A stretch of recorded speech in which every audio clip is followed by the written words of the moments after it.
पहले तो होता था सिफारिश से, ये एमएलए का भतीजा, एमएलए की भतीजी है, इसकी बुआ एमएलए है, भाई 5 नौकरी दो इस एमएलए को दे दो, 10 इस एमपी को नौकरी दे दो, सारे अपने साले के छोरे को अपने परिवार में नौकरी बांट देते थे। अच्छा, जिसका रिश्तेदार नहीं मिलता था नौकरी लेने वाला, 10, 20, 50 लाख रुपए लेके भी नौकरी दे देते थे।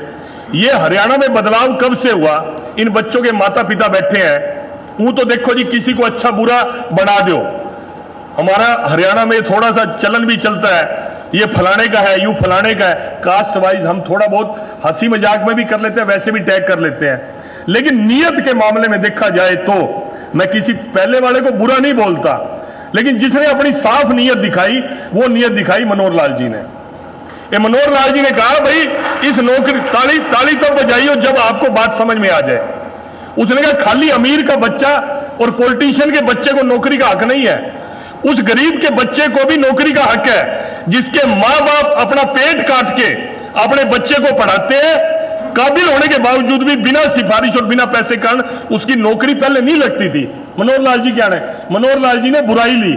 आज जो ये कार्यकर्ता बैठे हैं ताली बजा रहे हैं, मैंने इनको मीटिंग के अंदर नाराज होते देखा कि चौटाला के राज में चौटाला वाले लग गए, कांग्रेस के राज में कांग्रेस वाले लग गए, ये बीजेपी का राज है, बीजेपी वाले बच्चे कैसे लगेंगे? ये नाराजगी होती थी कि नहीं होती थी? बीजेपी का कार्यकर्ता ही मीटिंग में खड़ा होकर मनोहर लाल जी को गुस्सा करता था। उसने कहा, भाई सरकार बनाई, आप बीजेपी के कार्यकर्ताओं ने काम करा, लेकिन सरकार ये खाली बीजेपी के कार्यकर्ता की नहीं है, ये समाज के उस हर आदमी की है जो इस हरियाणा के अंदर रहता है। हरियाणा के जितने भी लोग हैं मेरे सगे भाई बहन के समान है, हरियाणा के जितने भी बच्चे हैं वो मेरे अपने बच्चे हैं। ये सोच हमारे को राजनेता की कम मैंने तो कभी देखी नहीं भाई। मैं इसलिए कोई बड़ाई नहीं करा, बैठे होते तो मैं इतनी बात बोलता भी नहीं, मनोहर लाल जी सामने बैठे होते तो मैं बात भी नहीं करता। अब वो नहीं है तो मेरे को ये कहने की आजादी है।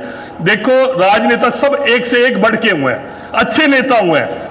मैं ये नहीं कहता कि दूसरे का लासी खाटी है, मैं दूसरे की बुराई नहीं कर रहा, लेकिन एक बात मैं कहूंगा जो विपक्ष भी कहता है कि राजनीति के अंदर अगर सही नीयत किसी ने दिखाई है तो मनोहर लाल ने दिखाई है। उसने कहा, भाई नौकरी पे मेरे रिश्तेदार का हक नहीं, हर उस बच्चे का हक है जो पढ़ाई में लायक है, जिसको जो नौकरी मिलनी चाहिए उसका पहला हक है। ऐसा उन्होंने हरियाणा में बिना पर्ची और बिना खर्ची का किया। अब काम तो बिना पर्ची बिना खर्ची का हो गया,